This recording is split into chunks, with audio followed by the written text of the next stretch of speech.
make it into one stack, one person oversees that. And that's, it's a natural business mindset. You can't be mad, it's a natural business mindset. And it's true, if you have a skill that is irreplaceable, then they will, okay, cool, we value that. But I mean, there's times it also that's... was live. They say like, okay, 3 people have the skill, we'll just go with the youngest person who can do it. Yeah, it's live. Normally 3 people have the most experience. Yeah. Most people try and taste it. Let's go. Okay, is it working now? It sounded like the audio was working. Yeah, it's working fine. Caden's coming late. Cabello, I hope he's coming. Please send the link on the chat.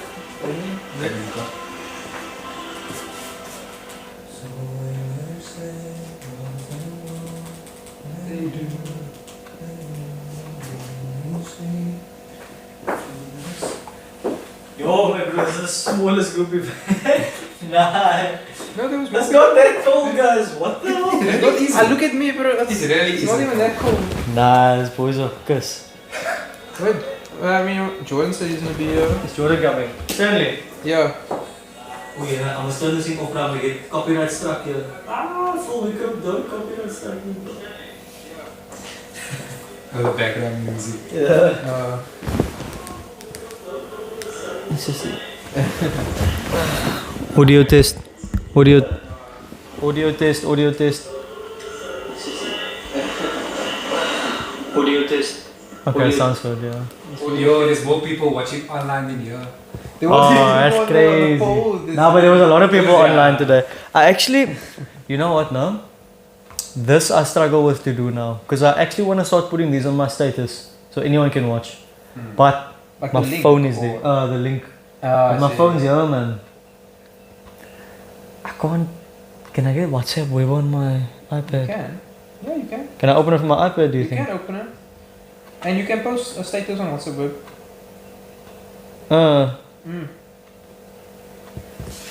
Maybe I should do that. But then also you also don't want to really open your WhatsApp on stream. No, yeah, that's the thing. That's why I'm a bit stuck here. Who's this? Sabri Subri clips. I love Sabri Subri. Who's that? Who's Sabri Subri? He's an Australian guy who owns this media agency. I watch lots of his stuff. That's mainly when I was running a similar business. Really? How did this guy get my thing? It's a clips guy. So some. Oh, is it clips of him? Oh, okay. Who are you? Do I know you? Welcome though, we open to everyone. I actually bought that guy's book. Okay, is it cool? Oh, yeah, it's very niche. It's very niche. What's it for? Funneling. Marketing, advertising, things like that. Okay. Sabri Subi clips. Okay. Yeah, so gents, the icebreaker question today was, what would you do if you were given 6 million rand right now?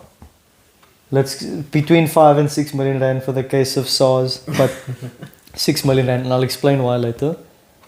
Okay. But yeah, what would you do? You guys online, you can answer as well. See all the guys online. Damien, you already calculated the tax, I think you go. First thing will probably just be buy like a 2.5 more property cash, which probably be like 2.8 of the transfer costs and everything. No man, 2.15, 2.65. It's not normally that much, is it? Yeah, well, there's always different costs that could okay. And who knows if I want to do renovations, eh? A club for Jim. Who's Jim? Clip Okay. Seth. Oh, Seth Fredericks. Okay. Okay, good to have you back, bro. Then probably gonna buy like a 400k car cash. Good plan. And then after that, I'll probably invest probably $1 million into split it between the JSE and the New York Stock Exchange. Uh-huh. And then I'm gonna probably keep like 300k in savings. And the rest, I haven't thought too deeply about the rest of it. So you'd live in that property, no? The 2.5 Yeah, I would live in that property. Okay. I don't know if I want to deal with tenants right now. No, I get that. And the rest, I'll probably also like investments and stuff with it. I'm really not gonna do anything crazy with money. And I'll probably save a ton of it. Hmm. It's a boring answer, but I'm a boring guy when it comes to money. Boring is the best thing you can do with money. To be Yeah. honest with you, like I've read a lot of books on finances. Boring is the Boring and simple. number one Yes. trait you can have to become not a slave to money for the rest of your Yeah. life. And yeah, probably I'll upgrade like my PC and stuff. Oh Like yes. that's. I wouldn't splurge it. I wouldn't go crazy. Like my whole Birdman setup, hands. I would think probably like The Birdman hands rubbing together. 60k tops. 60. Yeah, 60k is that's on the tail end of good value. I'd say 40,000 you're getting probably the best value you could get Yeah. for specs and stuff. But 60k you can get it in like a mini ITX. You can make it look super sexy. You can look like a console. So that's what you get. Luke, tell us. Okay. Guys online, you can still answer. No, I see Seth gave his answer there. I thank God. That's a very important first. Well, the question wasn't the first thing. It's what Amen. you're gonna do. Amen. Very important first thing. Very important first thing. Okay, I can see about it in the corner. So the first thing I do, extra large strawberry milkshake from McDonald's. First up, because I'm gonna need to have that while I decide. While you decide, okay. So Yeah, it's a good idea. Now, if you're hungry, make bad decisions. yeah, but just straight up, I just needed just the extra large milkshake just to treat myself a little bit. But then after that, Treat yourself for what? You didn't earn this money.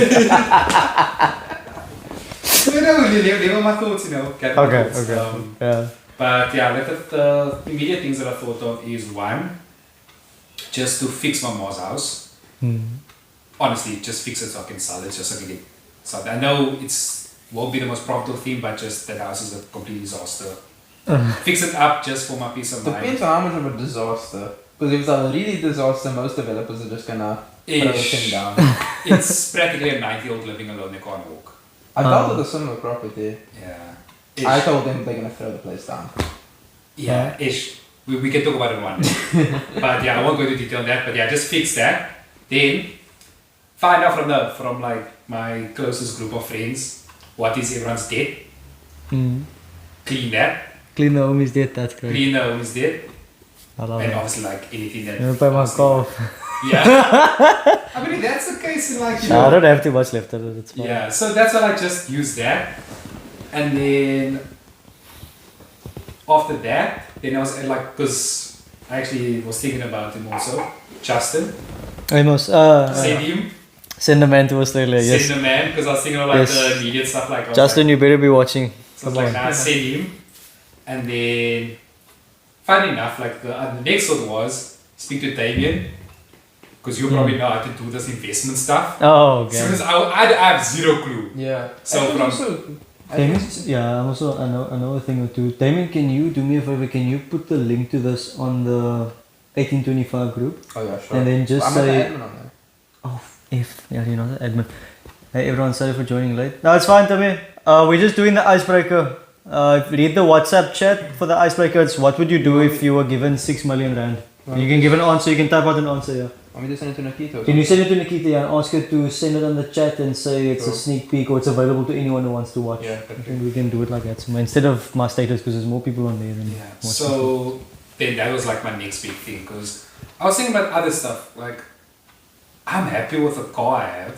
I'm okay with my current living thing. Maybe again, just it's more the clean everything live comfortably. I don't need to live an elevated lifestyle. I'm happy with my lifestyle, but it's more just to get to a point of finance isn't too much of a worry. Like, I'm okay with where I stay. I don't mind that. The thing is, if he said the smartest thing is like, buy maybe one place that can work as a passive, then I'll do that. But like I said, I'll find out from like I said with you also, Wise from counsel. guys in terms of like investment strategies. Because again, spending money on myself is nothing I really want. Because I know some people they're like, yo, I wouldn't mind this. I'm like, You got most of the stuff. Yeah, it's good. like some of the stuff could be better. I could maybe have a better car, but like I don't see the need in it. I'd rather just wanted to live without worry. Ooh. That's like my big I'm thing. gonna cook with this later, right? Yo. That's good, that's good. So yeah, that's I think pretty much where I am. Brandon, buy my close friends PS5 Pro. So oh yes. Bro, And you was don't, a prep for GTA 6. guys, you don't need a PS5 Pro to play a 2012 game. I love Black Ops 2. It's still the best Call of Duty, but you don't need a Pro for that. But I guess if you want 6M, Wait, how much more is a Pro compared to a regular? a Pro is 20,000. A regular you can get for 10 and a half, maybe 11. Nah, there's no difference. Nah, but when you have 6M, bro, I guess. Yo, guys. So now, if one of you can help me, my computer is powerful enough to run 16 instances of Black Ops 2. I can run the game 16 times for all of us playing on one thing. So if one of you are willing to set it up for me, we can do that and we do like a proper LAN party with just one computer. How much instances? 16. 16. My computer is very powerful. And the game's old. The game's Yeah. 12 years old, guys. It's not Red Dead 2. So like 16 on like 60 FPS plus. Yes. Yeah. No, it's a Musa machine. I put way too much hours into that thing from 2012 to 2012. Oh, you're gonna mood us? Nah, it was. Get your money up, Tyler.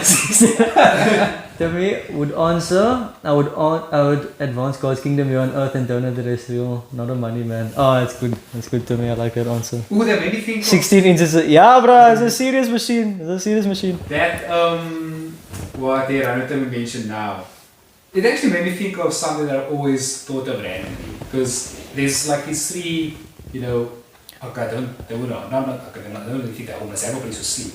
I like people that like ask for money for like food and stuff. And I was always thinking like, how much money would it cost to create a space where, okay, for lack of a better word, rehabilitate, but what I mean That is the right word. It's not like homelessness is a sickness. It's bad. Yeah, No, but like what I mean is like, What's the most we've had in our lives? There's a lot of people on the live. I actually like this. Is cool. Yeah. Like if I was able to do something that, even if it's just for like one person or two people, where, first of all, give them like, have a facility for them. First of all, shower, new clothes, but also a way to kind of get them back on their feet. Even if it's like a small job, like a janitor cleaning thing, just some way that can kind of facilitate them to start stable. If you want to donate money to a company that does that very well, you turn. You and then turn. The green, they are class. They focus mainly. They are secretly a super Christian company. They're very Christian. They don't put it out there, but it's on their website and stuff. And I know the guys who work there, heavy like us. Yeah. They're very, very committed to rehabilitating homeless people. So you turn. If everyone wants to donate or help out a company that does very, very good work, and I've seen them do good work, it's U-Turn. Running with Timmy. Yeah, we're gonna be at church. We at the second service normally, Timmy. That's our usual. You're not at the second service. No, he's first. You're first. All the good ones are at the second service. But yeah, first or second. But we will be there every Sunday. Yeah, U-Turn's class. Yo, TBH now. I was considering for a while just like leaving my work and going to work there for them. But I have other plans in the future. Because I just feel like that's a Yeah, you need the home way. loan.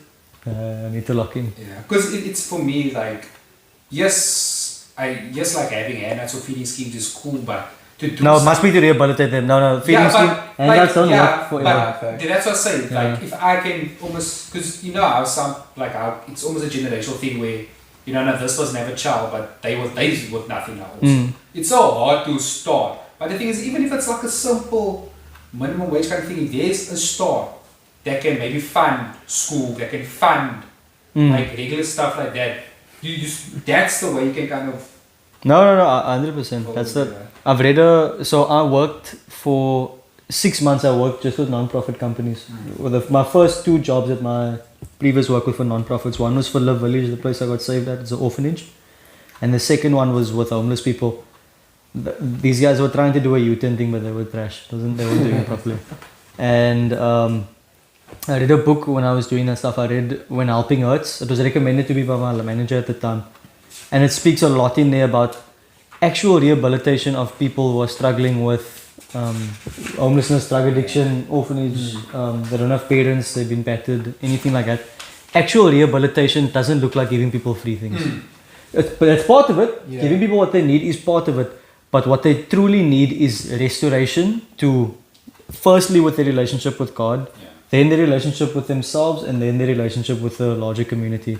That's how you actually get people to stop being homeless, to stop being drug addicted, to stop being XYZ. And we're gonna go in. Oh, I'm so excited for this, guys. Yo, it's gonna be a class episode. Oh, okay. I'm thinking. Nah, we don't have to wait for Kaden. I'm gonna pray, then read 23, 24. Oh, sorry, did I miss something? Only the best ever prophet because I attend the same service. Just going. Okay, no, I saw this. Okay. Did you send it on the WhatsApp chat? Oh, did you send it to I the sent it Twitter? to her, she hasn't responded. That woman. Okay. Let me just think now. We need to come up with a way to actually do it. Maybe I should just run upstairs and go on my computer because it's on my computer. You can. I mean, it wouldn't take you really long. Yeah, I'm gonna go do it quickly. Okay, Damien, just take it away. Be a good host. Yeah, good. Hey, you now lead. So I should have given my answer first and then had Damien speak. Did you even give your? You didn't I must give mine now. I, Guys, I'm just gonna go put this thing on the big group. come on, Luke. What do you want to chat about? Yeah. I don't know because, like I said, the thing I wanted to speak to you about today was my boss was. That's how that's an off-stream conversation. That's an off-stream conversation. So that's an off-stream conversation. Come on, guys, in the chat.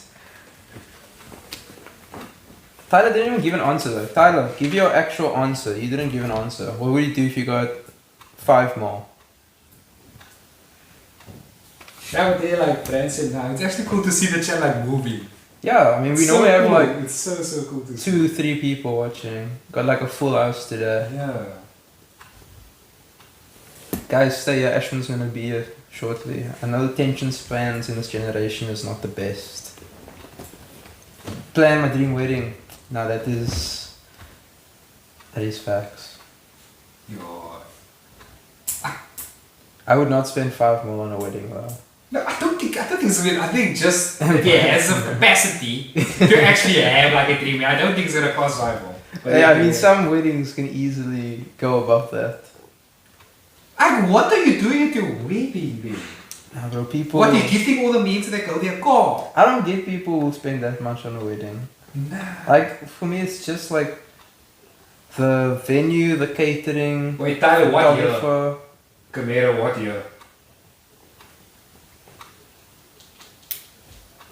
But yeah, like catering and stuff, but the thing is, no, the only way I can understand that I spend 5 more. The only way I can spend I spend 5 is like buying everyone ridiculous gifts or going overseas and buying everyone's ticket. Like, Literally. nah, I don't think you need to go. Like I don't know. I need to actually look at it, but I think I saw like Ronaldo got married at home or something. Yeah, I saw that. I didn't check if it was true. Yeah, It's kind of like yeah. some very small thing. Yeah, I didn't like deeper, but then I mean that's the thing. It's like got me also thinking like what kind of scale wedding because should I do a wedding like what kind of scale would it be? I mean, I would just do family and close friends, to be honest. Nah, like that's what I was like. Obviously, 2014. Okay. That's valid. How come none of you guys are saying properties? Like you said, you said sell a property. None of you guys are like buying properties. I would have expected that to be a much more common answer. Nah, but that's what I said with in terms of property. Like that's what like I said. I would literally just speak to you because I'm like you will know better. I'm not gonna say probably when I know nothing about. No, I get that. I get that. I'd rather have it where that also. How about the homies? but yeah, like I think that's also I can't say invest. I know nothing about that. Yeah, that's the one thing you could have said Okay. to buy, which is We to have all the funnels open. good stuff. Sick of the 2014. Because might not read the flippin' ask like a question. I told you No, the he's answer. no, he's honestly that's I his told you the answer. answer because you didn't answer. Oh, this is But that's something you could have bought was someone like a coach See, that's my specifically for basketball things like teaching you about investing and things like that. Mm. That's another thing I forgot to say is like that's buying. probably good. That's a good I, idea, al- actually. that's another thing I would have said is like probably get like a good real estate mentor / coach Yeah. Mm. to help improve my business, and then other mentors or coaches on different aspects of business. Because Tyler said he was going on his dream wedding, and Okay. I made him. I would steal okay, my answer is I'm gonna steal a lot of you guys' points because you guys all had good points. So yeah, definitely a mentor for finances and stuff like that. Paying someone for that. Yeah, I would get married probably then sooner a little bit. No, probably still same time I was planning to get married. I mean, money shouldn't make you rush decisions like that. Yeah, no, it's not, yeah. I'm thinking now it's not actually a money thing yet. It's just a time thing. Third one, definitely get a place to live, decent sized place to live. And the rest I would invest, given the skills from my mentor, what he's telling me. And then stop working. I think 6 million. Yeah, 6 million is enough for me to stop working corporate. And then put all my money towards focusing on starting a business. I think I'd have at least 1 or 2 years where I wouldn't need to I was work. gonna say, if you just stop working, bro. So what I could do is leverage half the house. I wouldn't have to buy the full house, so leverage half the house and then focus at least, I think I did less than a year, but a year of all expenses paid where I can just focus on a business. And then, yeah, after that, bro, just preaching the gospel to all the nations. But not, yeah, I'll get into that stuff later, but definitely in the non-profit, like, that kind of world will be class. I'm wanting something like that. Yeah. Not like maybe it's a church, maybe I don't know what it would be, but definitely. Yeah, but they like do like full out like traveling. But maybe I don't know. Whatever. Like you say, preach the gospel, like go to. Like, not even that. No, I would probably focus my eyes on South Africa. Mm-hmm. But when I say preach the gospel, it's not necessarily having a church and talking to people, which is a big part of it, but definitely. Being the hands and feet of Jesus. Like you said earlier, the rehabilitation thing, I love that stuff. Mm-hmm. That's it. It's so fulfilling. And that's really being the hands and feet of Jesus. Yeah. Because you don't rehabilitate those people by giving them money. Yeah. It's restoring them to God, which is the gospel. Then it's the them to themselves, which is the second part of the gospel. And the third with relationship. That's where the church comes in and everything. Because I know we don't give money. Every week. No, giving money to homeless people is a bad idea. You must give them stuff rather. Like I said, every week they have like a little hamper, so they'll be much a better idea. A toiletry item and like soup packets, noodle, maybe like a tin something. Yeah. No, the only people who think it's a good idea to give money to people who make bad financial decisions is unfortunately our government. But if you actually want to help people out, you don't give people like that money. Yeah. It's not to be an asshole, it's to actually help them. Let's just start the car. Start the car wash businesses. And when I that's the thing. When I say investing, it doesn't always just mean in the stock market or whatever. Yeah. But investing in the stock market is buying things that are making money. Yeah. Not just assets. Assets. Always in assets. Yeah. But yeah, well, that was an exciting one for all the nerds in the room. Investing in private equity. I have moral qualms with private equity. Is it? Yeah, I think they mess up businesses, man. It depends on... It depends on the firm, definitely, but a lot of them are just your ruthless accountants. Yeah. That's a clever guy. Yeah, how he's thinking. How he's thinking in assets. This guy read Rich Dad Poor Dad. Asset is something that puts money in my pocket. That's good. That's a good one, Brandon. Okay, let me pray us in, and then we can get cracking. Okay. Father God, we thank you so much for your word, Lord. We thank you that you give us rest, that you give us peace, that you give us freedom. Your freedom first comes from the gospel. Your freedom comes from what you've done for us on Calvary. You freed us from sin, and we are forever free from sin. So we thank you, Lord, that you've given us this freedom, and we can outwork this freedom in every aspect of our lives, even the parts that scare us. We ask for your provision, we ask for your guidance, and most of all, we ask for the seeds to be planted in good soil tonight, Lord. In Jesus' name we pray. Amen. Amen. And for the boys on the live, I've got PS3. That's crazy. Yo, we're still rocking the PS3. PS3 life. Let's go. It's just chilling there. My PS4 is for YouTube. I have a PS3 super slim. Those things were so poorly designed. That thing lasted 2 years, brother. The strap stopped working. Everything stopped. Nah, that's a very bad design. I got my PS3, 2010, yeah. So that's a slim. The normal slim is perfect. The normal slim is like the second best. The original PS3 is the best because it has the PS2 emulation. Oh yeah, that's the one. That's the old one. That's the best one because that one actually has a PS2 processor in it, so you can play all the PS2 games. That's very cool. But then the slum. Wait, I'm going on a tangent. Let me actually focus on the Bible. I'm gonna read as we normally do, 2 chapters back, and then into 25. So I'm not gonna do much exegesis on Matthew 24. You can watch last week's episode if you want to see that. You guys know I don't like not that I don't like the Bible. It's just that I don't like teaching on certain ones. It's harder to teach on certain ones, but yeah, Matthew 23.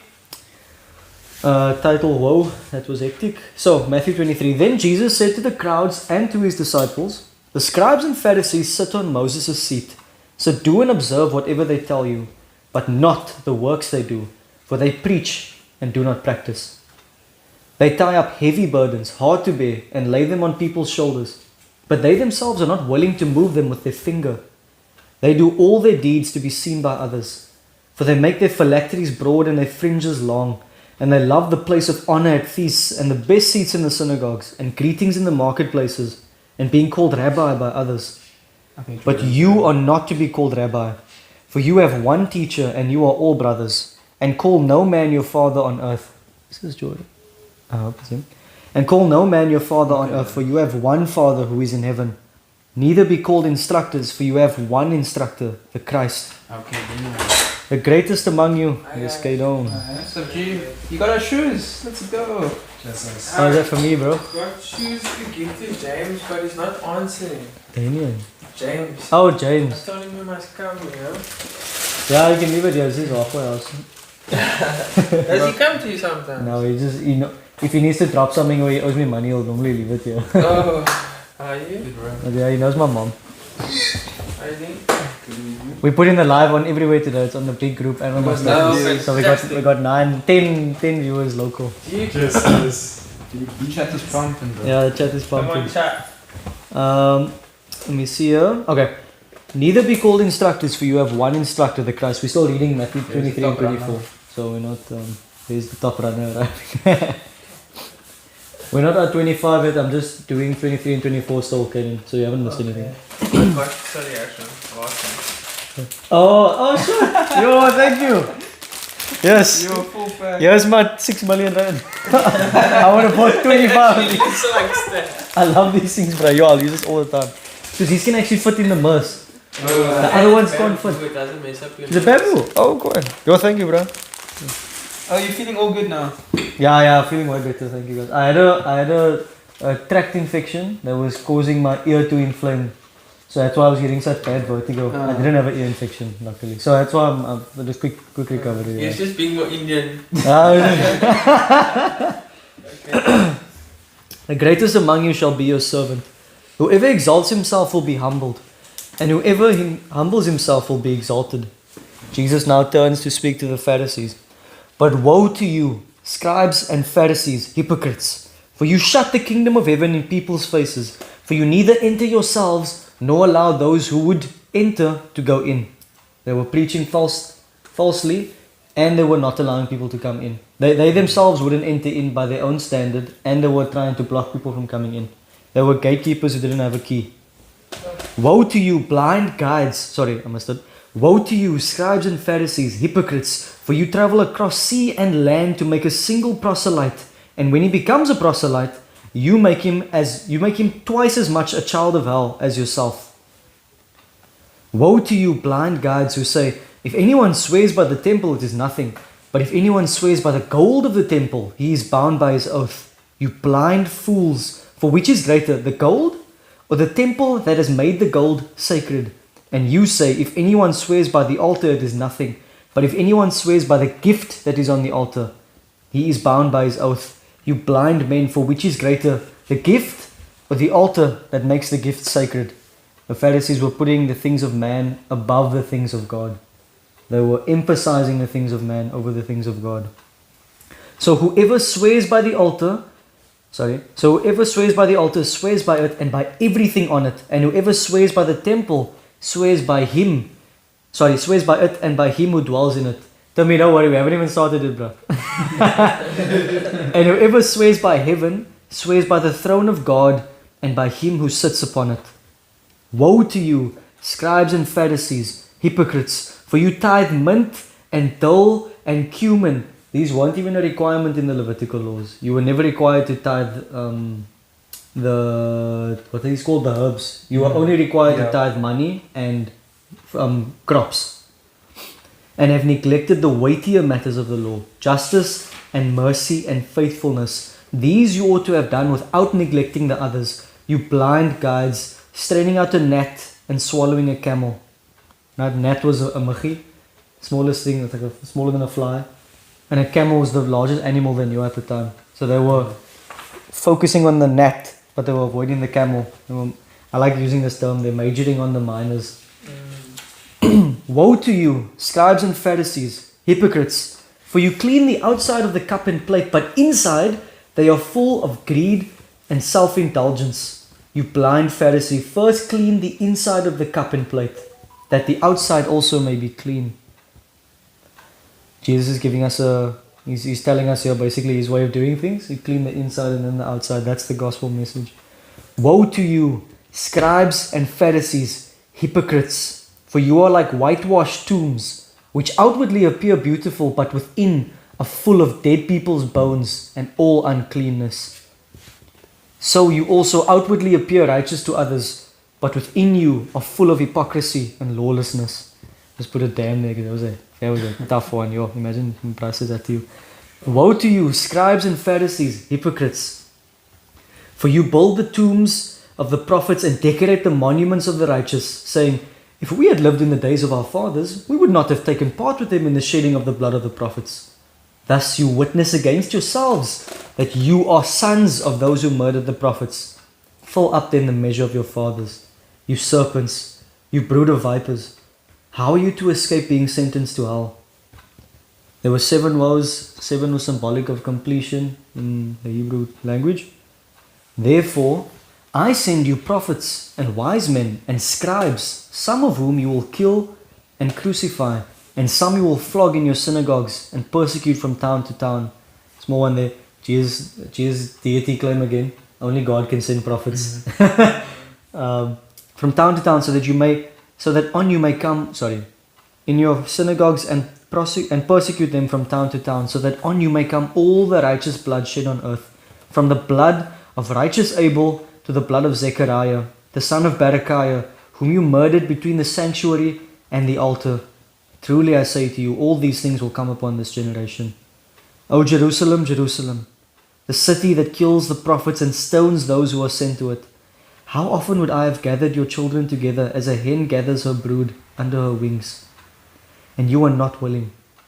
See, your house is left to you desolate, for I tell you, you will not see me again until you say, blessed is he who comes in the name of the Lord.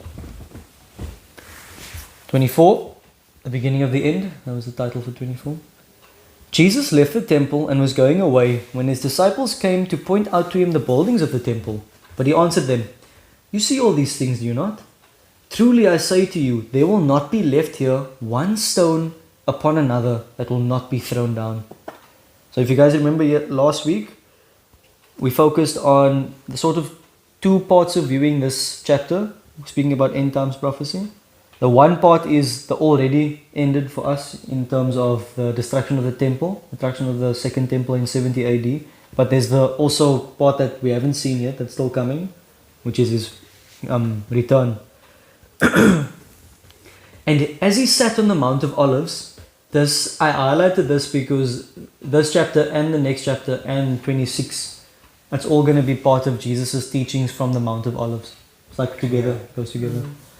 So he sat on the Mount of Olives. The disciples came to him privately saying, tell us, when will these things be, and what will be the sign of your coming and at the end of the age? And of the end of the age, sorry. And Jesus answered them, see that no one leads you astray, for many will come in my name, saying, I am the Christ, and they will lead many astray, and you will hear of wars and rumors of wars. See that you are not alarmed, for this must take place, but the end is not yet. For nation will rise against nation, and kingdom against kingdom, and there will be famines and earthquakes in various places. All of these are but the beginning of birth pains. I just want to emphasize something. Birth pains, it's pain that leads to something that's good. It's something that's coming. Something's going to be born. It's not just destruction. Then they will deliver you up to tribulation and put you to death, and you will be hated by all nations for my name's sake. And then many will fall away and betray one another and hate one another. And many false prophets will arise and lead many astray. And because lawlessness will be increased, the love of many will grow cold. But the one who endures to the end will be saved. And this gospel of the kingdom will be proclaimed throughout the whole world as a testimony to all nations. And then all will come. So when you see the abomination, and then the end will come. Sorry guys, I missed that. So when you see the abomination of desolation, spoken of by the prophet Daniel, standing in the holy place, let the reader understand.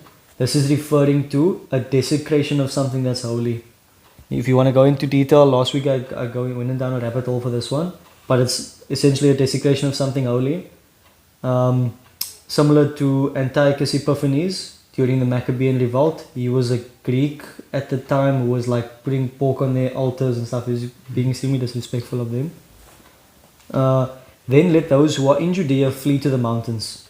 This abomination of desolation is referring to soldiers coming to destroy the temple. It's also an abomination.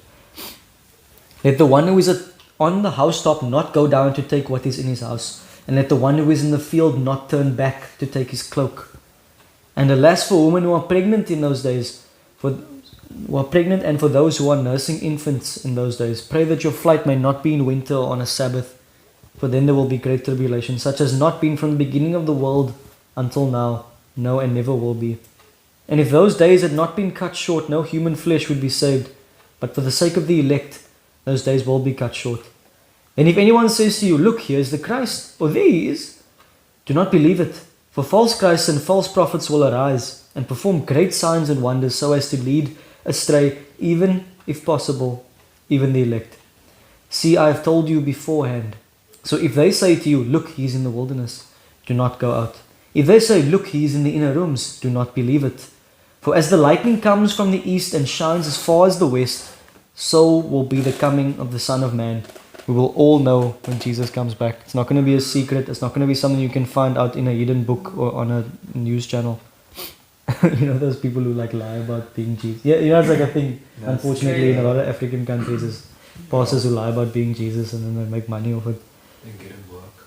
And they get a Mercedes, yeah, because Jesus obviously needs a Mercedes. Get him in a PJ. PJ, yeah. Immediately after the tribulation of those days, the sun will be darkened, and the moon will not give its light, and the stars will fall from heaven, and the powers of heaven will be shaken. Then will appear in heaven the sign of the Son of Man, and then all the tribes of the earth will mourn, and they will see the Son of Man coming on the clouds of heaven with power and great glory. And he will send out his angels with a loud trumpet call, and they will gather his elect from the four winds, from one end of heaven to the other. We're going to get back to this actually in 25. From the fig tree, learn its lesson. As soon as its branch becomes tender and puts out leaves, you know that summer is near. So also when you see all these things, you know that he is near, at the very gates. Truly I say to you, this generation will not pass away until all these things have taken place. Heaven and earth will pass away, but my words will not pass away. Only God says that. So that's Jesus being very obvious here. But concerning that day and hour, knows no one. No one knows. Not even the angels in heaven, nor the Son, but the Father only. The Son has chosen not to know this. For as were the days of Noah, so will be the coming of the Son of Man. For as in those days before the flood, they were eating, drinking, marrying, and given in marriage, until the day when Noah entered the ark, and they were unaware until the flood came and swept them all away. So will be the coming of the Son of Man. So, spoken about the parallel a lot of Jesus being in the ark. We know about that one. Noah had the same commission we have now. Almost the exact same commission. Judgment's going to come. Tell everyone there's an ark. Tell everyone there is protection, there is freedom from this judgment that's coming. Same commission. Then 2 men will be in the field. One will be taken and one left. 2 women will be grinding at the mill. One will be taken and one left. Therefore stay awake, for you do not know on what day your Lord is coming. But know this, that if the master of the house had known in what part of the night the thief was coming, he would have stayed awake and would not have let his house be broken into. Therefore you also must be ready, for the Son of Man is coming at an hour you do not expect. Who then is faithful and wise servant? Who then is the faithful and wise servant who his master has set over his household to give him their food at the proper time? Blessed is the servant whom his master will find so doing when he comes. Truly, I say to you, he will set him over all of his possessions. But if that wicked servant says to himself, my master is delayed, and begins to beat his fellow servants and eats and drinks with the drunkards, the master of that servant will come on a day when he does not expect him, and at an hour he does not know, and will cut him in pieces and put him with the hypocrites. In that place there will be weeping and gnashing of teeth. And now leading into Matthew 25, this is right afterwards. So it's still in that context of keep an eye out, watch. This is the Son of Man, how it's going to be when he comes back. So just in the back of your mind, just think, watch. That's what Jesus was telling him a lot here. Watch for this. I've told you. So, title, what are you doing while he's away? That's the title for today. Matthew 25, verses 1 to 46. Then the kingdom of heaven will be like 10 virgins who took their lamps. So, guys, I was always confused with this virgins thing now. It's referring to the bridal party. So it's the woman who would be like the what do we call it nowadays? Bridesmaids? The bridesmaids. It's like that kind of thing. That's basically what it's referring to here. Because virgins would also be used to denote young women as well. Who took out their lamps and went to meet the bridegroom. 5 of them were foolish and 5 were wise. For when the foolish took their lamps, they took no oil with them. Actually, I forgot to highlight that one. They took no oil with them. But the wise took flasks of oil with their lamps. Another translation, I think it's in the King James or the New King James, it says, took oil in their vessels. And as the bridegroom was delayed, they all became drowsy and slept. All of them slept. But at midnight there was a cry, here is the bridegroom, come out to meet him. Then all those virgins rose and trimmed their lamps. And the foolish said to the wise, give us some of your oil, for our lamps are going out. But the wise answered, saying, since there will not be enough for us and for you, go rather to the dealers and buy for yourself. And while they were going to buy, the bridegroom came. And those who were ready went in with him to the marriage feast. And the door was shut. Afterward the other virgins came also, saying, Lord, Lord, open to us. But he answered, truly I say to you, I do not know you. Watch, therefore, for you know neither the day nor the hour. So, some points I want to speak about here. He calls them foolish and wise. No? And I would have actually gone on the iPad, but it's going to take me a year to scroll. But if we go back to Matthew 7, there's a lot of callbacks to Matthew 7 actually in this chapter, which is cool. Makes my life a bit easier. In Matthew 7:24, if you remember the saying he spoke about the man who hears these words. So this is at the very end of the Sermon on the Mount. Jesus is saying, everyone that hears these words of mine and does them will be like a wise man. Blah, blah, blah, blah. Everyone who hears these words of mine and does not do them will be like a foolish man who built his house on the sand. What was it, Matthew what? Matthew 7:24 from verse 24. So it's calling back to that, foolish and wise. No? This whole thing is also, I hope you guys can see it. I hope you guys have been at Hillstrong long enough to pick this up. This is obviously talking about the end of the age, what's going to happen when he comes back.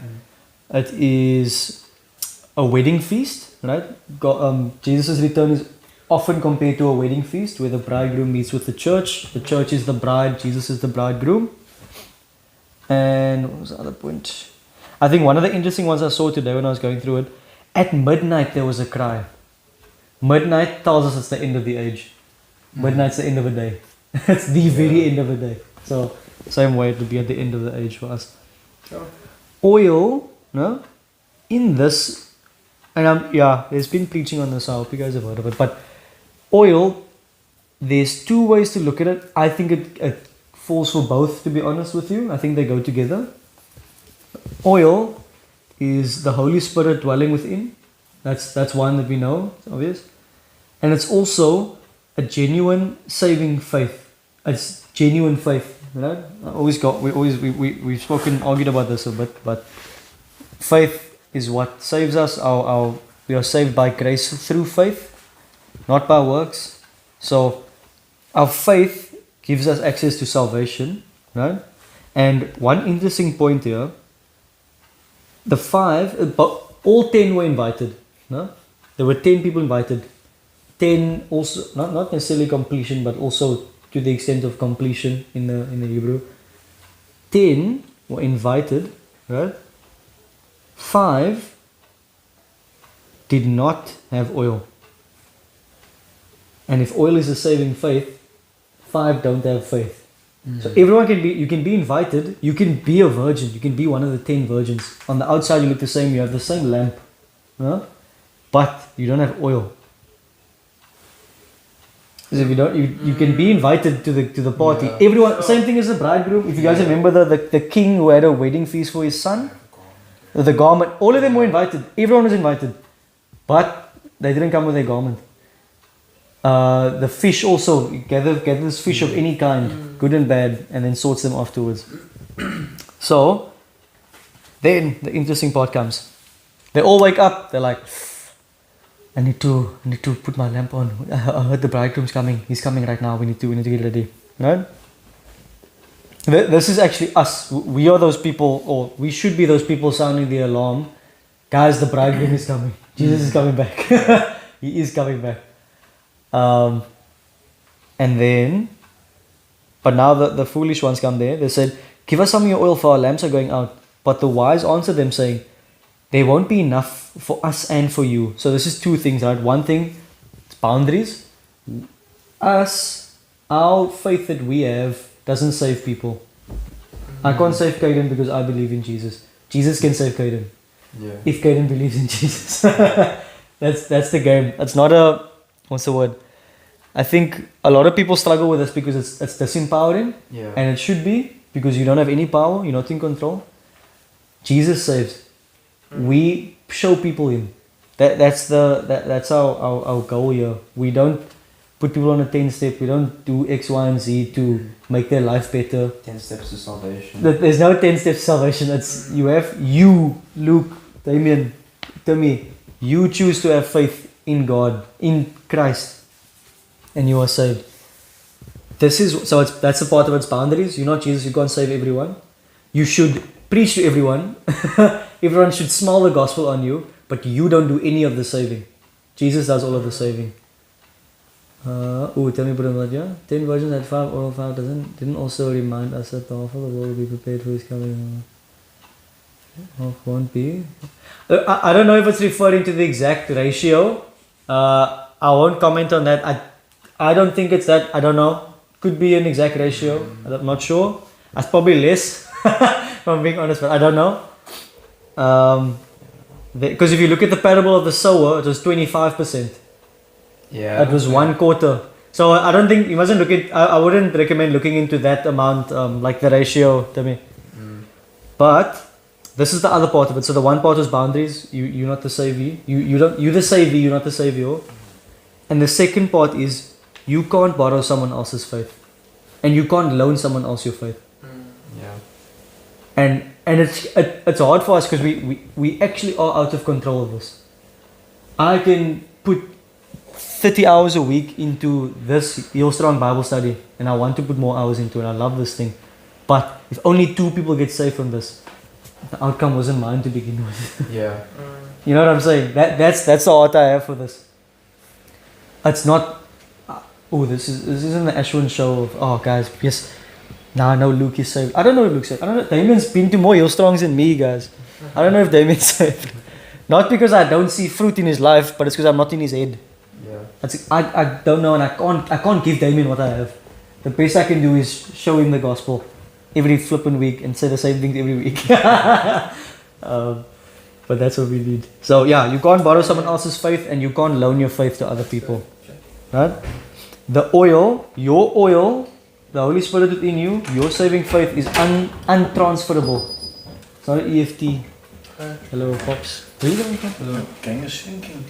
Yeah, they're all online today. There's 7 people online today. Apparently it's too cold for them. You know, it's my food. No, it's gonna make noise, man. What food? Impossible. Okay, don't make a noise, please. Yeah, so your oil is untransferable. Thank you, Timmy. Your oil is untransferable. It's not. Yeah, it's not something you can give to others. Now, but the wise answered, saying, "Since it will not be enough for us, go rather to the dealers and buy for yourselves." And while they were going to buy, the bridegroom came, and those who were ready went in with him to the marriage feast. And the door was shut. Afterward, the other virgins came, saying, where's this last one? Afterward, the other virgins came, saying, "Lord, Lord, open to us." And remember, they wouldn't use like exclamation points and stuff. They would repeat the same word twice to emphasize. No? So, I think it's reasonable to think of this as Jesus screamed this out, this part. We said, "Lord," no? I said what? "Lord, open to us." Same way in Matthew 7, if you guys remember back then, won't we do many of you will come to me at the end of the age saying, have we not cast out demons in your name? Have we not prophesied in your name? Have we not done many mighty works in your name? But I will say to you, depart from me, you who practice lawlessness, for I never knew you. No? That's the same line here. He says, 7:23, and then I will declare to them, I never knew you. Depart from me, you workers of lawlessness. I never knew you. No?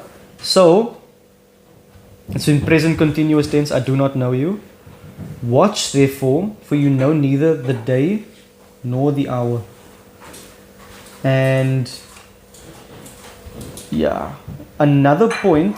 This is the last point actually for this one, because I have a lot of jumbled up points here. Sorry, man, that thing's audible. If you guys remember, it was a few chapters ago. Let me just find it quickly. It was the colorful one where we spoke about the parable of the sower. And I want to focus on such as a rocky ground. So look at the purple and look at the light blue. No? The purple soil is the same soil of the 5 virgins who were foolish. As for what was sown on rocky ground, this is the one who hears the word and immediately receives it with joy, yet he has no root in himself, but endures for a while, and when tribulation or persecution arises, immediately he falls away. This is the heart of, they both had, all 10 of them had lamps, and all of those lamps were on. No? But they didn't have oil. They had no root in himself. Remember the vessels were within, the oil in the flasks were within. That's the invisible part. That you wouldn't see it on them. You would see the light because it was dark. So these foolish virgins. Let me find this one here. Where is this one? The foolish virgins looked the same as the wise ones from the outside. They both, all 10 of them had lamps, but only 5 of them had oil. So on the outward, right?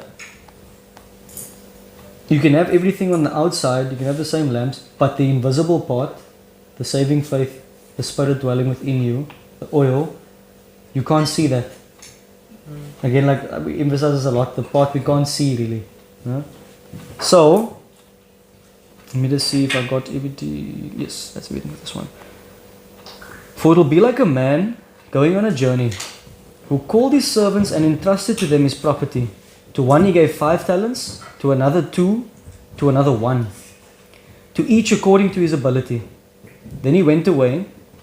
He who had received the 5 talents went at once and traded with them, and he made 5 talents more. So also he who had 2 talents made 2 talents more. But he who had received the 1 talent went and dug in the ground and hid his master's money. Now after a long time, the master of those servants came and settled accounts with them. And he who had received the 5 talents came forward, bringing 5 talents more, saying, Master, you delivered to me 5 talents. Here I have made 5 talents more. His master said to him, Well done, good and faithful servant. You have been faithful over a little, I will set you over much. Enter into the joy of your master. And he also, who had the 2 talents, came forward, saying, Master, you delivered to me 2 talents. Here I have made 2 talents more. His master said to him, Well done, good and faithful servant. You have been fruitful over a little. I will set you over much. Enter into the joy of your master. He also, who had received the 1 talent, came forward, saying, Master, I knew you to be a hard man, reaping where you did not sow, and gathering where you scattered no seed. So I was afraid, and I went and hid your talent in the ground. Here you have what is yours. But his master answered him, You wicked and slothful servant, you knew that I reap where I have not sown, and gather where I scattered no seed? Then you have ought to invested my money with the bankers, and at my coming I should have received what was mine own with usury, or with interest. Sorry, my King James mode is going on. With interest. So take the talent from him and give it to him who has the 10 talents. For to everyone who has will more be given, and he will have an abundance. But from the one who has not, even what he has will be taken away. And cast that worthless servant into the outer darkness. In that place there will be weeping and gnashing of teeth. This can sound very hard, but let me go into it. So, the talent here, I hope we remember what the talent was. So, talent was around, what was it? 2,000 denarii or 20,000 denarii. But it was essentially 20 years' wages. No? Yeah. Denarii was about a day's work. So, a talent was 20 years' wages. None of these people were shortchanged. Yeah. Our minds can very often go to that when we see, oh, one guy was only given 1 talent. Oh, 1 talent, 6 million rand. That question I gave in the group chat was 1 talent. That's why I asked you guys, what would you do if you were given 6 million rand right now? Yeah. All of us had decent answers. We had good answers. But yeah, it was 20 years' wages. And in this context, we can read it as physical money. Obviously, money is a part of it. But it's also our time, 20 years worth of time. Yeah. No? Or 20, 40 or 100 years worth of time. Our actual talents. English derives the word talent from the Greek word talent for this reason.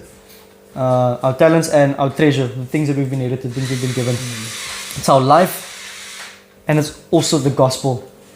The gospel has been given to everyone. Right? Some of us may know it better or understand it better or have an ability to share it better, but we've all been given it, the message.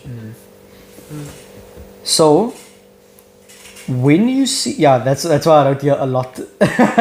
1 talent is a lot. All of these guys were given a lot of money in this example. No one was shortchanged. The same way, all of us were given a lot. We're given birth, right? We're born.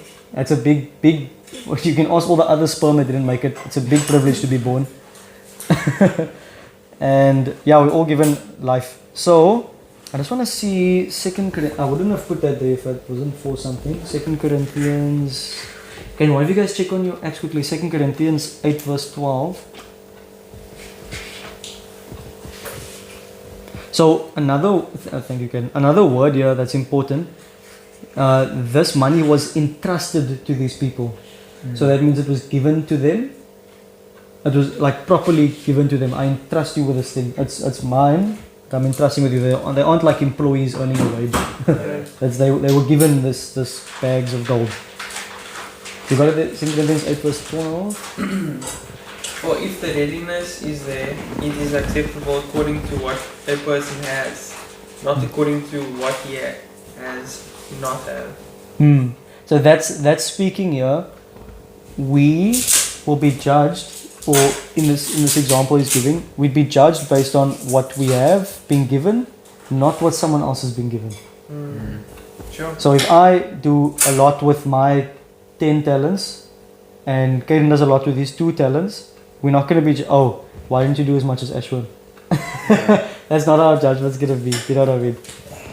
So, I just want to emphasize one really crazy thing I noticed. So, but he who had received the 1 talent, now this is the interesting character. He who received 1 talent went and dug in the ground and hid his master's money. If we go back, you know I like doing this all the time. You guys should get sick of me by now. If we go back to Genesis 3, to the fall. No? Okay, well, go back to Genesis 1. God formed man from the dust of the earth, from the ground, from the chava, I think if I'm remembering the word correctly. He formed us from the dirt. No? Genesis 3, fall happens. And it says not in Genesis, but in Job, dust you are and to dust you shall return. Cain and Abel. Abel's a farm worker, So he has grain and stuff. He gives grain as a sacrifice. Abel is working with animals, so he gives animals as a sacrifice. From the dirt comes fruit and stuff. So there's a way to interpret it where Cain's sacrifice actually comes from his own working, whereas Abel's sacrifice comes from what he's been given, his animals. Yeah. If we see this part here, dug in the ground and hid his master's money. I think ground was chosen specifically because this is showing there's a heart where you're given 5 talents and at once, immediately went at once and traded with them. So traded with them can be seen as investing, putting their money into something they're working with the money. You can see it more like that. Huh? And that requires faith because you don't know what's going to happen tomorrow. How many of you, okay, Caden's here, Jordan's not here. We have business owners in this group. You don't know what's going to happen tomorrow. But you step out in faith with all of those things. I know my job is, I don't know what's now. You as well, but you understand? Everyone's sure. Yeah, exactly. Actually, I'm even as a wage slave, professional wage slave. I also don't know what's going to happen tomorrow. You always step out in faith to go earn the money or to do something with the money you've been given. Huh? That's a faith move. Versus taking the talent, 6 million rand. Huh?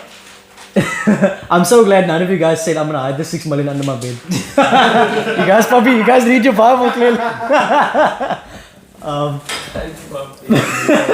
Imagine how to get much cash in your bed. There's a new mattress. Pablo Escobar.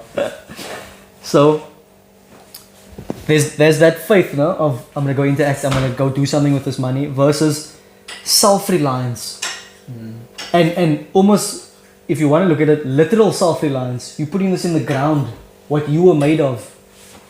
That's ultimate trust in yourself. If you look at it like that. It doesn't like, okay, I'm going to hide this money away, no one's going to find it. Then, let me just find this last part. What is showing here, if you guys see these red points I have. Master, I knew you to be a hard man, reaping where you did not sow and gathering where you scattered no seed. So I was afraid. Of all of the parables Jesus has given us about this master, obviously God, when has this master ever appeared to be a hard man to the people he entrusts things with? He gave his tenants a moerse farm and a wine press and everything they needed. But they still went and killed all the servants. He gave his, He gave his son a full banquet and offered garments to everyone.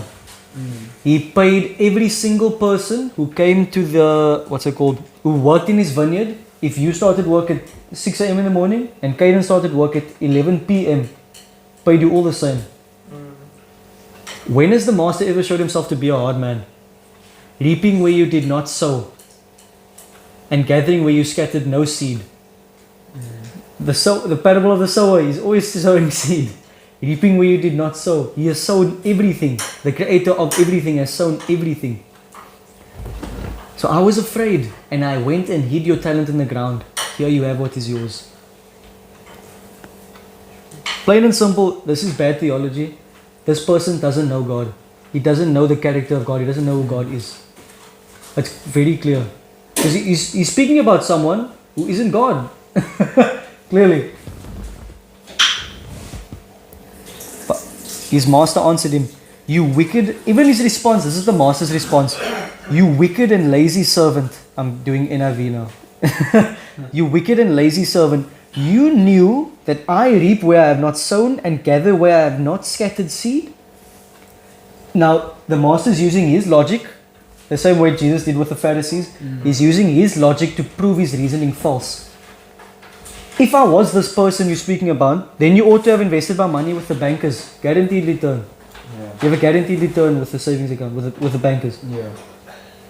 And at my coming, I should have received what was mine own with interest. Yeah. So even in this person's fear-based theology, he wasn't doing the right thing. So take the talent from him. So take the talent from him and give it to him who has the 10 talents. For to everyone who has will more be given, and he will have an abundance. But from the one who has not, even what he has will be taken away. Right? And cast the worthless servant into the outer darkness. In that place there will be weeping and gnashing of teeth. which is the fate of all of us who don't know God. All of those who don't know God.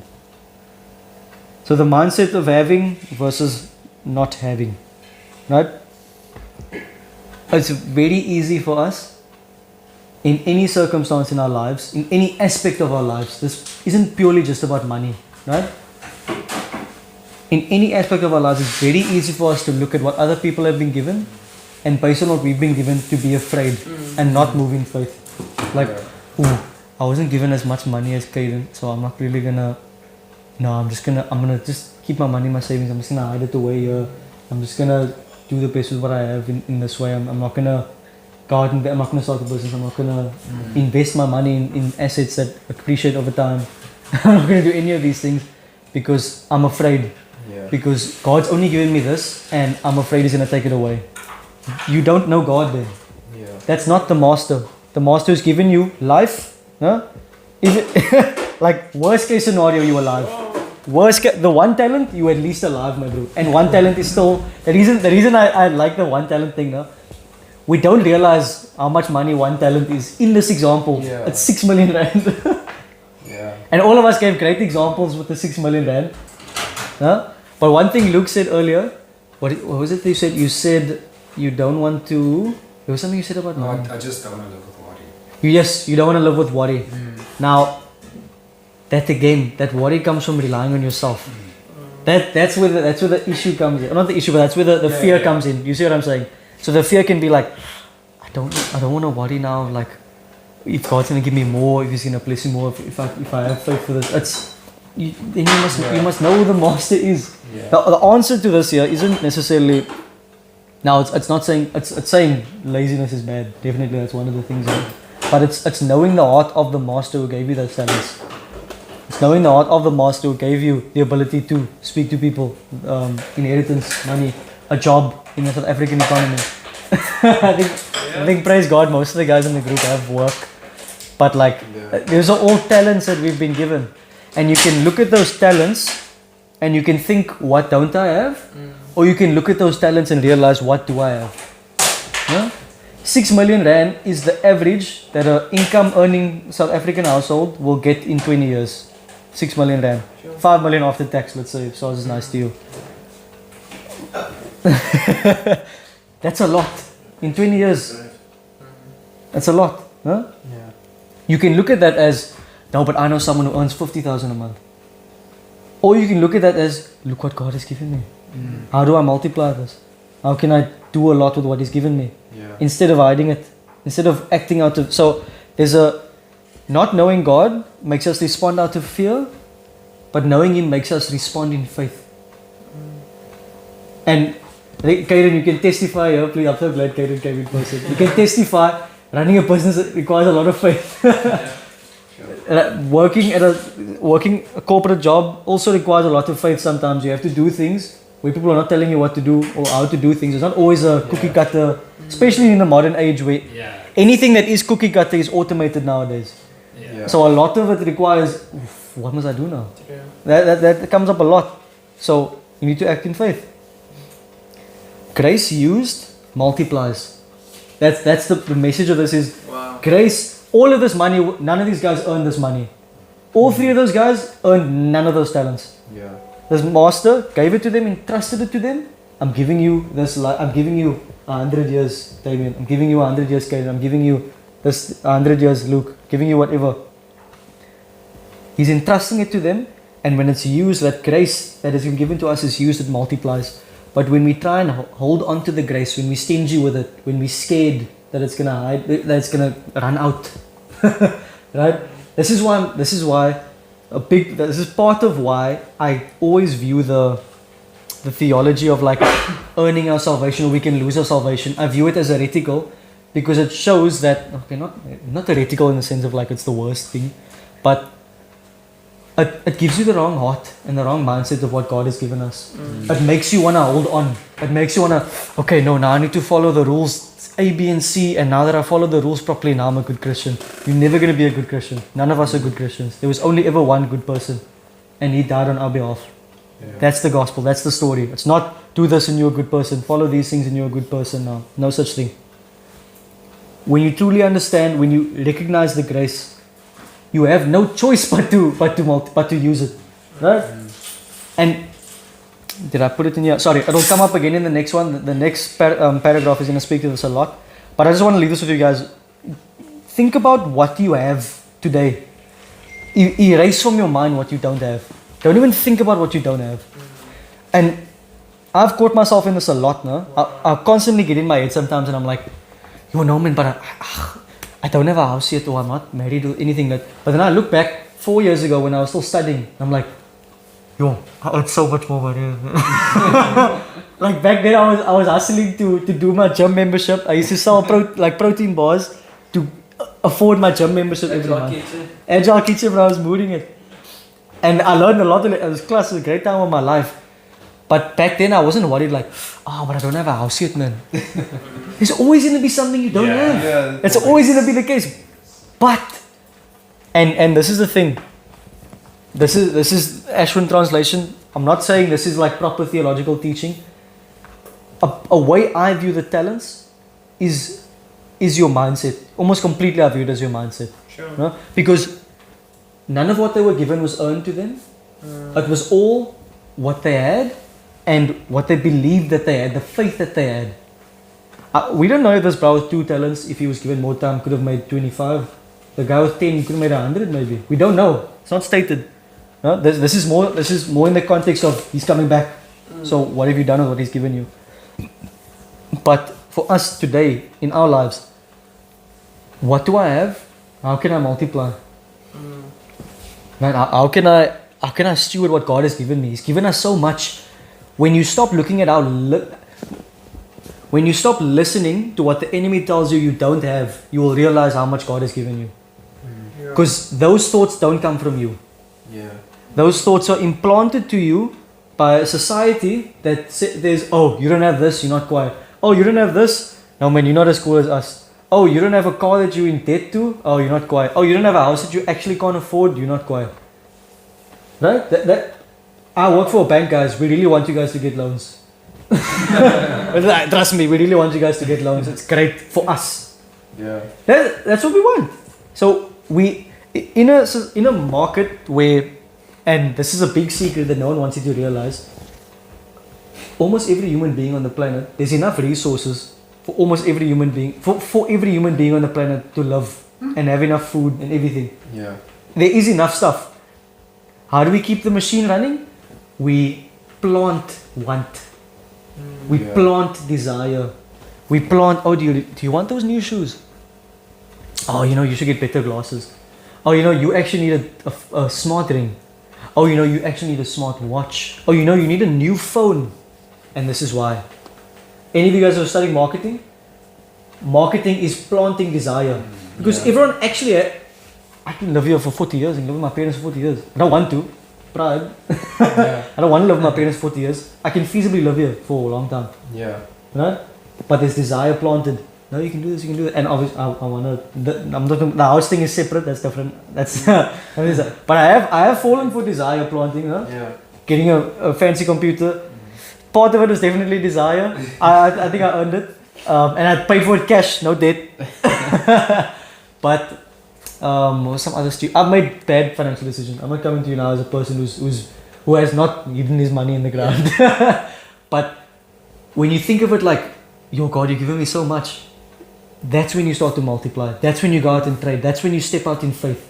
Right? So I want to leave you guys with that. What do you have? What do you own? What do you really own? And this can also be a eye-opening experience for some of us. What do I actually own? Do I own my car? Do I own my car? Doesn't the bank own my car? My car. It's my car. Do I own the place I live? Am I renting? And I'm not saying any of this to shame anyone's financial position. Obviously, we live in a country that has not been well looked after, like economically. But even then, don't look at what we don't have. We don't have a lot in South Africa, but we also have a lot in South Africa. Wow. That's the focus. What has God given us? We still have a country that respects private ownership. Praise God. We can own things. Yeah. That's a massive gift. Another African country, Zimbabwe, you can't own things. Communism doesn't work. You can shoot me, I don't care. We can own things. That's a very valuable thing that we've been allowed in this country. Yeah. And practical Ashwin now, own things that put money in your pocket. I'm gonna steal a quote from Rich Dad Poor Dad. He's not a theologian. This is not a theology take. Assets are things that put money in my pocket. Liabilities are things that take money out of my pocket. It's very simple. It's hard to spend money on assets because they're boring. They're very boring. Assets are super boring, bro. Putting 100 rand in the S&P 500 every month is boring. Putting 1,000 rand is also boring. Putting 10,000 rand is still boring. Yeah. They're all boring, but they all put money in your pocket at the end of the day. So, yeah, I just want to leave the boys. An exception is things like a gym membership, because that's an asset in a different way. Yeah, no, yeah, you will have liabilities. You will have things that you should spend money on. That's That's like an investment. yeah, you can see it as Investing an in yourself. investment, investing in your health. Yeah. Okay, that's enough for my rant. Let me just see. Yes, that's my rant. Okay, now we're gonna kick it. Now we're gonna end off with a banger. When the Son of Man comes in his glory and all the angels with him, then he will sit on his glorious throne. And before him will be gathered all the nations, and he will separate people one from another. You guys remember verse 24? Yeah? I'm in chapter 24. Where is it?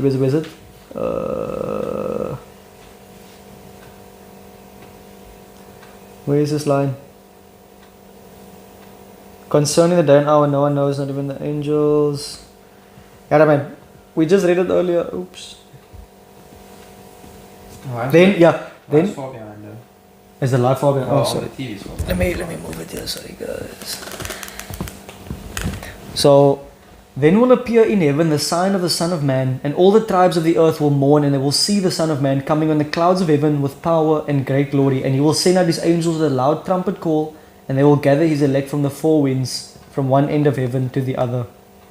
Exactly what he's saying here. He will sit on his glorious throne. Before him will be gathered all the nations by his angels, and he will separate people one from another, as a shepherd separates the sheep from the goats. No? This is again obvious deity claim. He is claiming to be the judge. Yeah. That is a God claim. Because the only one who can judge fairly is the perfect one. No? That's the same. It's the same reason we get pissed off. It's very intuitive to us, but we don't realize it. No. Oftentimes we disobey our parents or other people because we're like, no, but you didn't do that. We have like this innate thing against hypocrisy. Yeah, true. Jesus is not a hypocrite. He's the only one who is not a hypocrite. So if you logically... 2 chapters ago he was calling everyone out for hypocrite. Yeah, he was calling them out. But if you logically take it to the conclusion of God, Jesus is perfect, he rightfully can judge. He is the rightful judge. So here's some sheep and goats. They look fuss. These ones are black and white, so it makes it a bit obvious to us. But goats and sheep look exactly the flippin' same. They look fuss. Yeah? But the shepherd can tell. Yeah. The shepherd can tell what's on the inside. Even their eyes have that same weird shape, bro. One thing I noticed, and again, I'm not claiming this is theology, but this might be an interesting visual metaphor. Goats almost always have horns. Sheep don't have horns. Maybe that's a metaphor for hard-headedness. You know, because if your heart is hard and if you're hard-headed, you don't want to obey. Where sheep do whatever the masters, whatever the shepherd says. Goats are like, there's also a thing that's noted by sheep herders. Goats don't like to listen as much as sheep do. Right? Interesting. But yeah, they also, I think, hard-headed. So it may just be a pun, but you can look into that as you will. And he will separate one from another as a shepherd separates the sheep from the goats. Very similar outward appearance. And he will place the sheep on his right, but the goats on his left. Then the king will say to those on his right, Come you who are blessed by my Father. Inherit the kingdom prepared for you from the foundation of the world. This was always part of God's plan. For I was hungry, and you gave me food. I was thirsty, and you gave me drink. I was a stranger, and you welcomed me. I was naked, and you clothed me. I was sick, and you visited me. I was in prison, and you came to me. Then the righteous will answer him, saying, Lord, when did we see you hungry and feed you, or thirsty and give you drink? And when did we see you a stranger and welcome you, or naked and clothe you? And when did we see you sick or in prison and visit you? And the king will answer them, Truly I say to you, as you did it to one of the least of these my brothers, you did it to me. Sure. Powerful stuff. So, now we're gonna cook, my boys. First things first, no? Hebrew first so important. This is firstly a spiritual gospel message. This parable. It's firstly that. Reason being, this is how God works. When Jesus came to the Jews, no? He came, John prepared his way, and then Jesus came proclaiming the gospel. Behold, the kingdom of heaven is at hand. That was one of the first things he said when he came out, when he fresh out the gate. Behold, the kingdom of heaven is at hand. He was gospel first. And along with him preaching the gospel, he healed people of their physical afflictions, he healed their wounds, he did miracles and signs and wonders. He did all of those things. That's the pattern. And it's the same pattern here. Now, when you read this, it's obvious to think of the physical thing. Hungry is a physical feeling. Thirsty is a physical feeling. Being estranged is physical. Being naked is physical. Being sick is physical. Being in prison is physical. But firstly, we must read it spiritually. Firstly, we must read it with gospel eyes. Hungry for real fruit. The real fruit that only God can bear in us. Thirsty for living water. A stranger. We were all strangers from God. So I'm going to give you now. This is a person who is not saved, doesn't know God. They are hungry for real fruit in their lives. Everything in their life feels fruitless. They're depressed. There's nothing of value. There's no purpose in their life. They are thirsty for living water. They drink. They get water and food, but they're constantly hungry. They're constantly thirsty. There's not enough in this world to satiate them. That's how I felt. I don't know if that's how you guys felt. There's nothing in this world that can fill us. Strangers of God. They were estranged from God. They were naked. If you guys remember all the way back in Genesis 3. Yeah? The first thing Adam and Eve noticed after the fall was that they were naked. And nakedness is often used in the Old Testament and in Hebrew. Nakedness is used to denote sin. Yeah. It's like synonymous with each other. What was the first thing God did for Adam and Eve after the curse? When He kicked them out of the garden, He sacrificed an animal and He clothed them. So the sacrifice of an innocent, clothed man of man's sin. Gospel in Genesis. No? But that's one thing now. Naked, we were naked. We were sinners. Sick, sin is a disease. I think it's in Ezekiel. I didn't get this line, sorry guys. But someone in the comments, if you're a real wizard with your Bible, just a reference. I know one of the prophets almost explicitly referenced sin as a sickness. I know Paul speaks about it in Romans as well. And prisoners. Josiah, what's his name? Josiah? Is it Josiah? What was his name? Hosea. Hosea has a very amazing poem about this. His life was a poem about this. That he married a prostitute, and the prostitute went back into prostitution afterwards, and he brought her out of prostitution. So she was in bondage, she was in prison, he brought her out of prison. That's God's love for us. That He loves us, but we are prostitutes. We are dirty, we are sinful, but He loves us enough to buy us, to buy our freedom for us. And also we were in prison to sin. Sin held us captive. The sin that so easily entangles, as Hebrews calls it. Huh? All of that's how you must read it first, right? Gospel first, spiritual blessings, and secondly, physical works, physical blessings. One is more important than the other, but neither should be neglected. I really want to emphasize that. As the church, as the body of believers, we must not neglect to help people physically.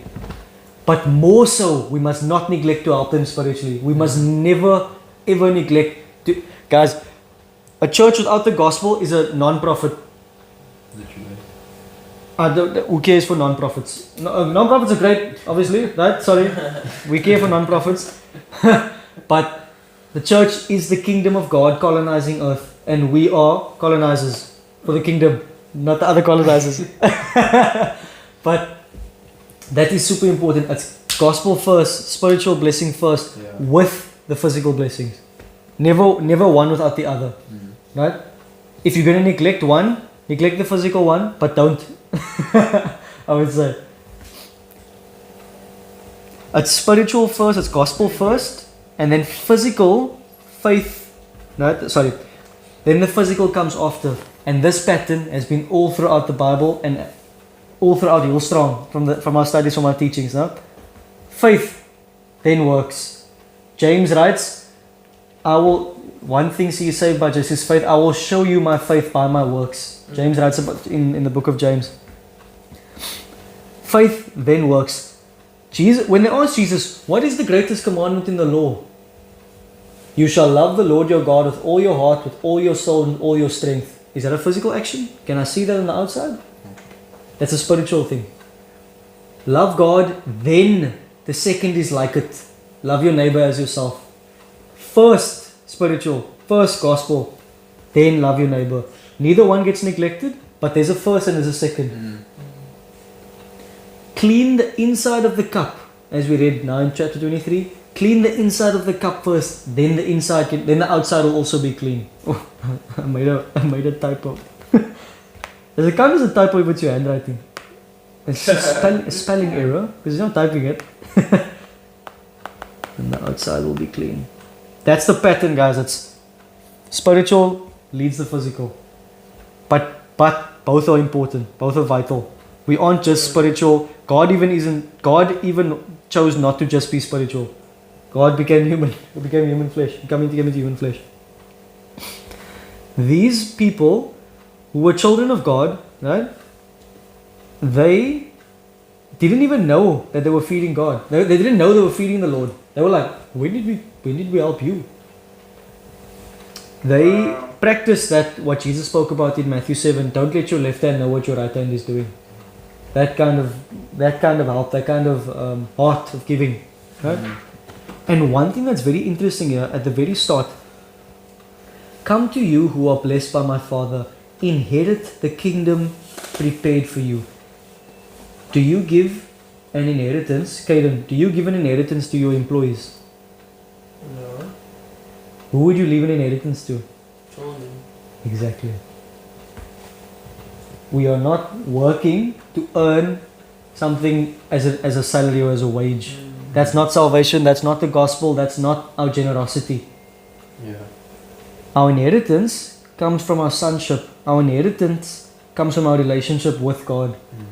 It's not an earned inheritance thing, it's a chosen thing. Yeah. It's not wages. It's not something you've earned. There's a point there.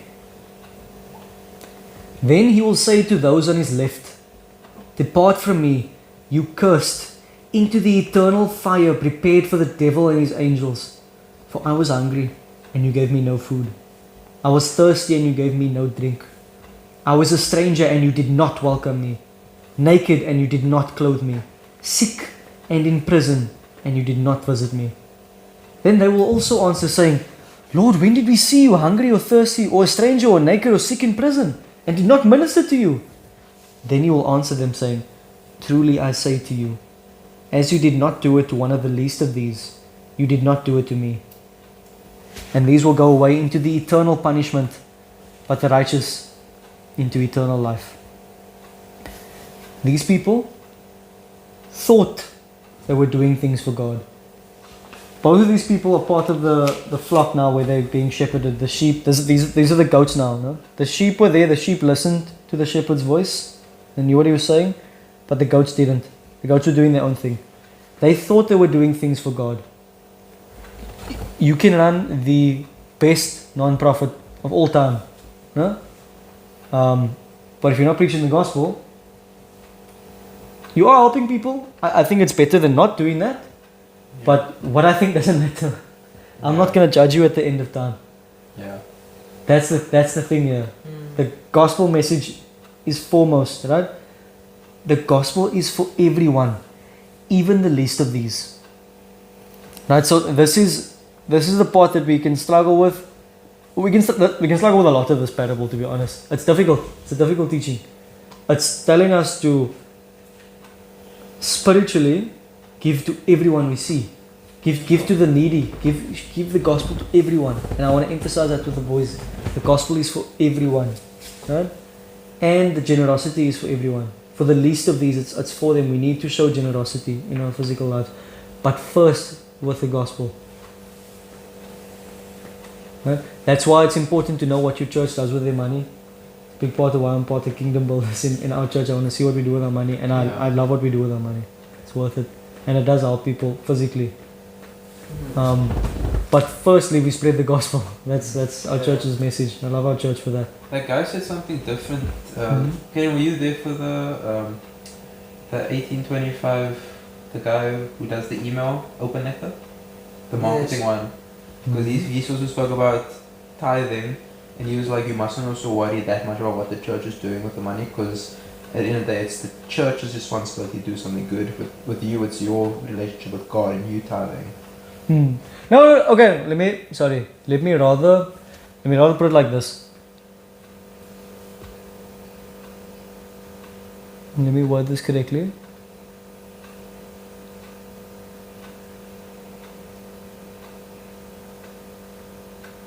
Well, I guess it's just your preference that you also like to see that what they do with the money, which makes sense. No, he was kind of saying it's just a thing of, it's a principle to give, and it's not our responsibility to.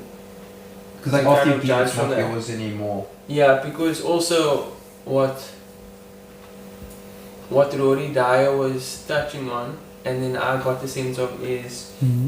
When you give to people in the street, then you're not sure what they're going to do with the money.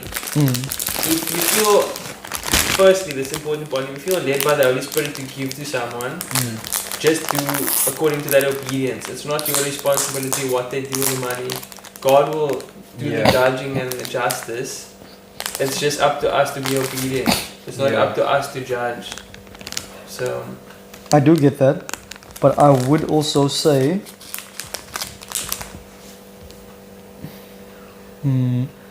I don't think it's wise nor spiritually responsible to give money to a church that isn't preaching the gospel. Because that's not a church. Yeah. Then you're giving money to a non-profit, which is fine. I hope it's a non-profit. Could be a money laundering thing. Could be a Kenneth Copeland setup. Sure. Don't give money to those churches. I will stand on business with that. Always. You don't give money to heretical churches who are preaching prosperity gospel or preaching lies to people, who cause people to hate the faith and run from the faith. That is an affront to God. yeah, it's very different. That's what I mean. That's what I meant in the sense of I can see what I always. If our church was spending, I forgot the ratio, but if it was like 50% on salaries, great. I don't care. Yeah. I know 50% is going all towards public benefit. That's amazing. You know what I mean? Yeah. I'm not saying that's the exact ratios. I forgot, but it's very good. From what I saw, I was happy with it. Yeah, it makes sense. It's not like disproportionate. It doesn't look like they're talking nonsense with the money. But if I see what's happening in other churches, I'm like, I would not want to give money to that church. And if I listen to their messages, that's firstly. Sorry, the message is first. The gospel is first. If that's not there, I don't care. Yeah. You're not going to get my money as a church, because I don't believe that money is going to spreading this message, which is the most important thing. Yeah. The gospel is free. Ministry isn't free. We should give money to our churches, but our churches must preach the gospel. If my church stops preaching the gospel, it's not going to be my church anymore. Yeah. Or I might stay there and try and I don't know. Look, I'm not going to comment on that. My church preaches the gospel. Thank God, we are a gospel-centered church. So I'm happy with what we're doing. But yeah, what else was I going to say to end off? Yes, the gospel is for everyone. It's for the lost. It's for the least of us. It's for the least of these, right? And if we have the heart of the second batch here, you did not give me drink. You did not welcome me in. You did not give me food. We can see that as the physical stuff, definitely. Generosity is definitely a big part of our faith. But I think more so we should be wary of not spreading the gospel, of not telling people. When people ask you, like, Luke, why are you so different, man? I'm like, I believe in Jesus. It's weird. It comes over. You know, guys, I had such an awkward. I hope no one from work is watching this. I had such an awkward chat with someone now. It was a Muslim lady, very nice lady, and she asked me like, "Who do you like actually want to be like?" And then I'm like, the first guy I popped into my head is Jesus, and I'm like, I'm gonna have to tell this kid. I'm like, you know, I'm gonna steal it in that expeditiously. Yes, thank you. the first thing that came to my head was like, Jesus, and I told her, the answer is Jesus, to be real with you. Like, Yeah. I don't want to be like anyone else, to be honest. And then she was like, okay, I appreciate that. But who like tangibly that you can see? And I'm like, I'll have to get back to you on that. I haven't thought of it because I don't care about any of these Yeah. other niggas. Yeah. But that's legit, like, even small things like that, that's Plant seeds. it's planting seeds. So like, you must never be afraid to tell people that.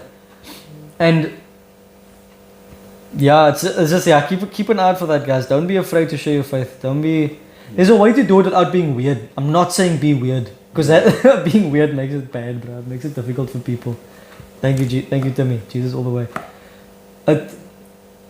Wow, what's the word? We mustn't be afraid of social pressures or social norms or anything like that when it comes to sharing our faith. Yeah. And there are situations where people can take advantage of it and people can do this and that. But again, if you go back to the parable of the talents, what are you going to do with the talent that you've been given? What are you going to do with the gospel? The gospel we've been given, this message, saves people's eternities. This doesn't just save people, oh, you're going to have 40 years of a better life. That's not the gospel. The gospel is you will spend eternity with God. It's way better than 40 years of health, wealth, and prosperity. I think it's way flipping better than that. That's why I will always focus and emphasize the gospel and not what people use to get money and clout on the internet. The gospel saves people's eternities. What are we going to do with it? Are we going to dig it in the ground and hide it? I don't think we should. I don't think we should, boys. Yes, and then as well, alongside that, the after of that. The one is the gospel, the after of that is physical, donating, helping, serving your church, serving your community. Doesn't have to just be at your church. Anyway, serving your community. And doing it in a sustainable way that actually helps people. Right? None of these...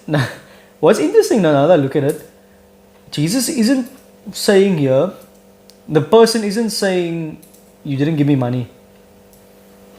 If you guys notice. It's food, drink, clothing. I was in prison and I was sick. You didn't visit me. He's not even asking you for money, explicitly speaking. It's help. It's helping these people. So, donate to non-profits, donate to your church, help people, and don't just give people money. Because giving people money, again, that's not how you restore their relationship. Firstly to God, secondly with themselves, and thirdly with their communities. So yes, that is the shindig. That is the shindig for today.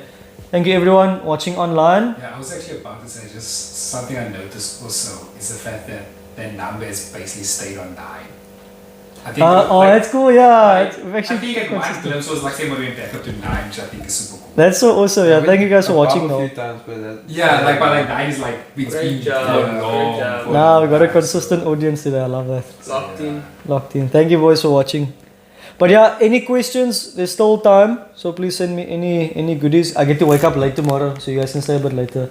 We're having a team ball tomorrow, so I'm not gonna go to studies. later? I don't. Yeah, I'm in Waterfront at like 10 o'clock, so I can leave here late. okay. What a great session. Thank you, Seth. Come on. Which Seth is this? Randall, Gould's friend. Yeah. Oh, okay. Curly hair. Yes, sure.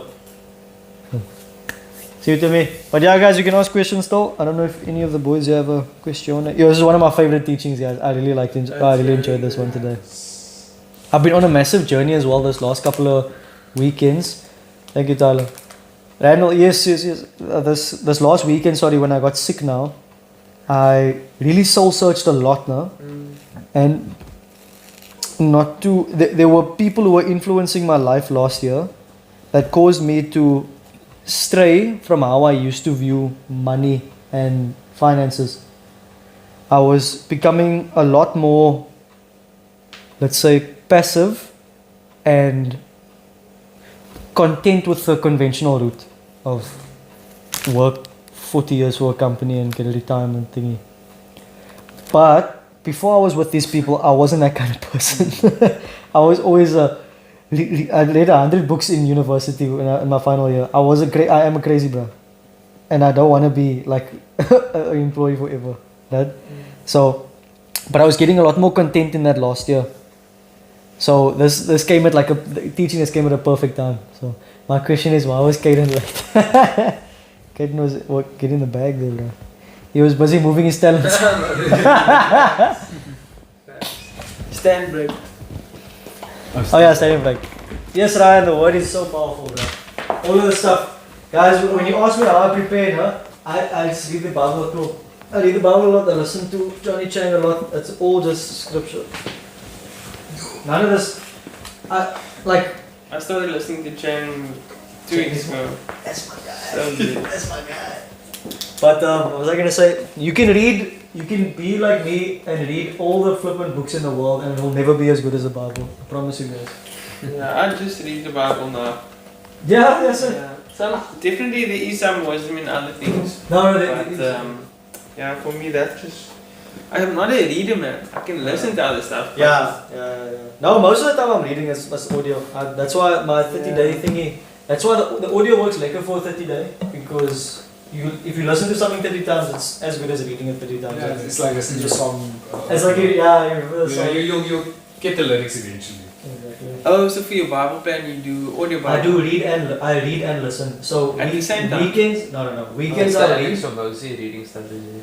At least reading and listening is tops. So weekends I'll read, and Tuesdays I'll read because that's when I work from home. When I'm working at work, I'll listen because I'm in the car. So you, what does Alex Omosi do? Now when he reads, he also listens to it. Like he says it's like he's absorbing it in like different Oh ways. yes. Yeah, but that's a good way to learn. Like you follow the audio.